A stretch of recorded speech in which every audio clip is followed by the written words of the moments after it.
So you just found out you're pregnant.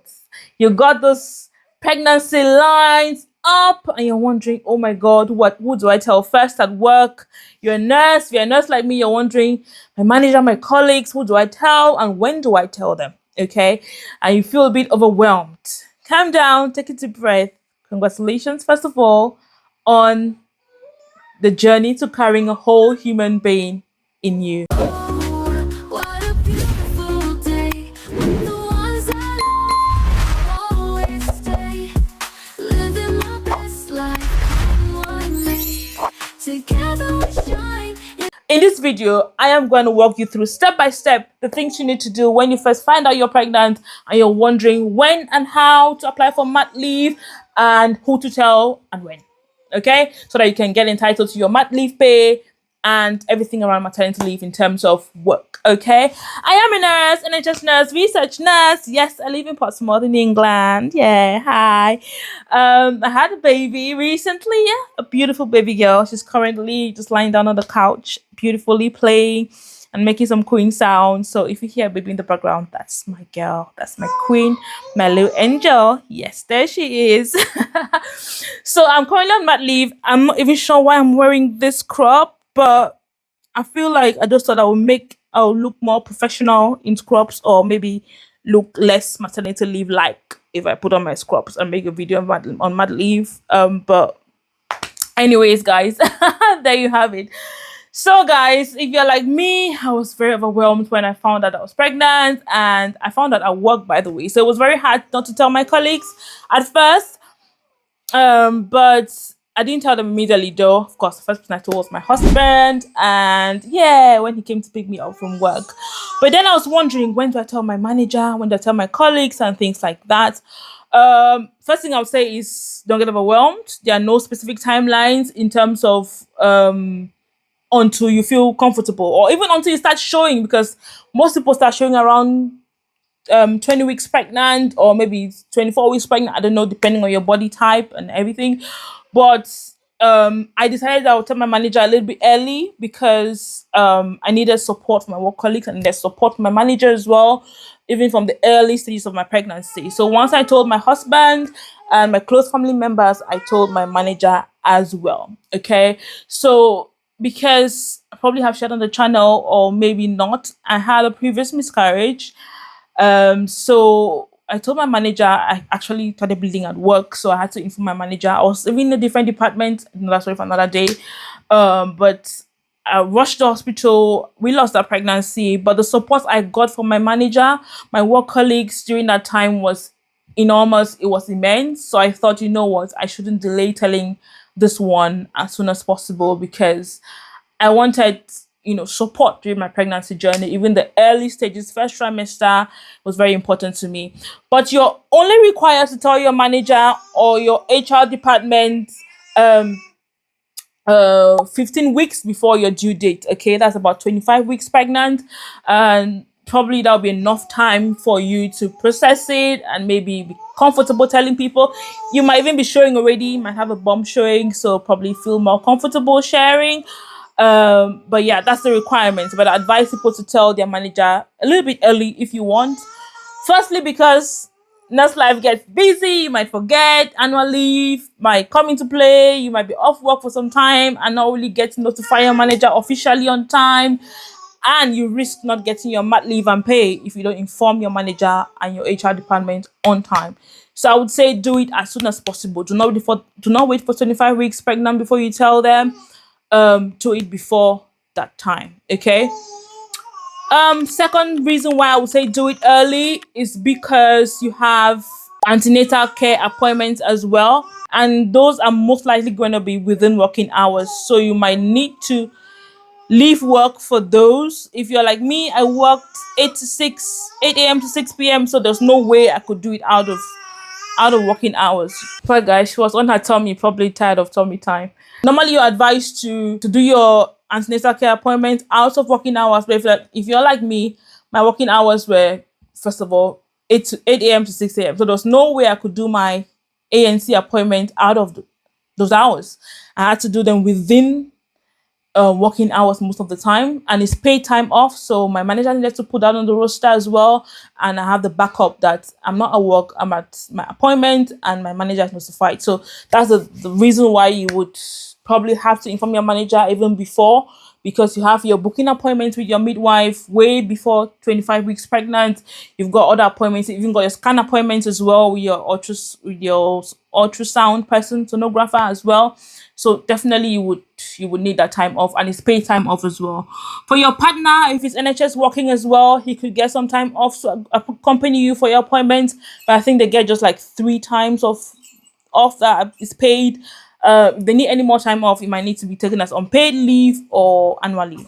The next reason why I would say inform your manager early is because there's a workplace assessment you need to do to make sure that you are kept safe and your baby is kept safe as well. Okay, they'll check that your working conditions are appropriate for a pregnant woman. You're not around any dangerous chemicals. You're not doing any hard work. No heavy lifting. 1 minute, guys. Definitely, I'm a research nurse, so I work on the desk. It's a desk job, basically, just few patient appointments a week. So that's actually fine. My risk assessment was basically very simple, like no heavy lifting. If you need any adjustments to your chair or to your workspace, let us know. So that was just all about my risk assessments. But I guess if you're working in a more strenuous place, maybe like bedside nursing, no patient lifting, no heavy lifting, no disinfectants or strong chemicals that might harm you or the baby and things like that. So it might be more comprehensive. But mine was pretty much straightforward. So that's another reason why you need to inform your manager way before 25 weeks if you can, because like you all know, the dangers in pregnancy with heavy lifting and all of that are more in the first trimester, the first 3 months. Mat B1 form, very important. I'll put a screen, it's a short document. I'll put a sample on the screen or something if I find any. It just says your name, your age, and probably your due date as well. Maybe how many weeks pregnant you are and things like that. So a simple form you get from your midwife around 22 weeks pregnant is gonna help you to apply for your maternity leave and pay as well. Okay, so around 22 weeks you can phone your midwife, or if you go for a midwife appointment you can ask them. For me, my midwife was pregnant at the time as well, so she was on mat leave with twins. Interesting, right? So I had to phone the department and maybe ask for someone else to give me this piece of paper, the Mat B1 form. Luckily, I got it, I think, pretty much the next day or something. Once it was filled out for me to come and pick up, they just ask you basic questions. What's your name, your date of birth, and then your due date. You just write it on there, okay? You can get your due date from if you did an initial scan or something like that. There'll probably be an more accurate estimated due date there, okay?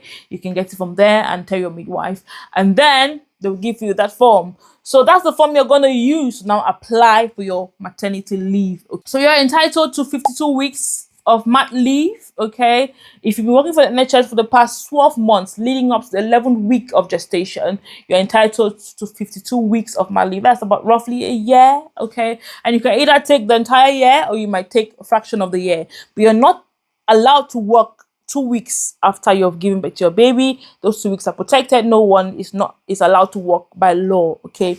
But after that, you can take however many weeks or months you want within the 52 weeks period and return after that. For me, I took 10 months off in addition to accrued annual leave and other leaves and other things, okay? I can make a detailed video on maternity leave entitlement and, my experience and what I advise you to take and how you can play around it together with your accrued annual leave, okay? And also a video on maternity pay, if you like, and how to structure it and what has helped me so far. Comment down below in the comment section. The last thing I'll talk about is the formal or the other forms basically that you will see from HR. So when you get your Mat B1 form, you're gonna submit it to HR. Let your manager know as well if you want to. What I did to avoid sending multiple emails is that I copied in my manager in the emails I was sending to HR so that they are kept in the loop of everything that was happening. Okay, so HR will then send you other occupational leave forms, other NHS forms as well to fill in. There'll be forms of your return back to work after your mat leave. There'll be forms of expressing your intention, you know, how many weeks you want to take off and when you're going to come back. There'll be forms around pay as well. You're going to have separate conversations with payroll around pay. If you want to know your estimated maternity leave pay, you would have to contact payroll and get like an estimate. Okay, they give you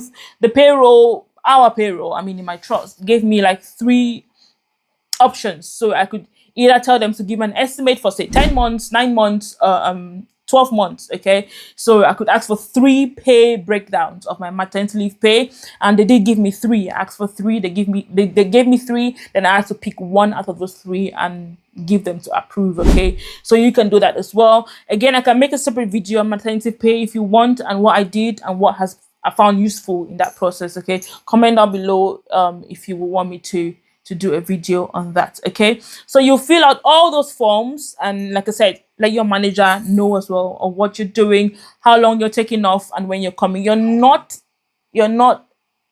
entitled to let them know, like you're not obligated, that's what, to let them know, but advice you do just to keep everyone in the loop if something you want to do. Okay, because you can always switch up things, you can always change things with time, but if you want to just be polite and nice, just copy your manager in everything you're doing and keep them in the loop. Okay, send an email or a letter if possible. Doing your one-to-one chats, you can make plans. The reason is also that you can make plans for handover as well, to see if you're getting someone new to come replace you during mat leave. Are they going to do some reshuffling in your team to get, you know, to get someone in the team to cover you while you're on mat leave, get mat leave cover from somewhere else, whatever they're trying to do. So let them know so they can come up with a plan in time, because guys, time flies. While you're on mat leave, while you're pregnant, before you blink, you've given birth. So you might be thinking, oh, I just found out I was pregnant last week, I've still got time. You have not got time, trust me. I'll probably share my story and how everything happened out of the blue for me, but trust me, do everything in time, as soon as possible. Right now, yes, right now, start planning on how to apply for your mat leave and your pay. Even if you just found out you're pregnant yesterday, start now. Honestly, start thinking about it now. Start doing these things I've just said now, and you'll be successful. Okay, there you go, guys. That is it. It sounds overwhelming, it sounds huge, but that's just it, guys. That's just the process. That's just it. First thing, be careful about the timings. Make sure you do it as early as possible for the reasons I outlined to you. Second thing, get your Mat B1 form ready and the NHS forms as well, and fill all of it in. Third thing, inform your manager. Have a sit down with your manager and go through everything. Okay, guys. All right, my baby, it's me. So, hi, Baba. Hi. Hello. I wish you could see our beautiful smile. But anyways, guys, that's it. If you have any questions, comments, or any additions, anything I might have missed, okay, if you've been through this process before, let us know down below so others can learn from you as well, and I'll be happy to answer any questions you have. Smash the like button, hit subscribe, and hit the notification button as well so they can get notified each time I post a video. Okay, like, share, subscribe. Take care, guys. I'll see you soon. Bye. I love you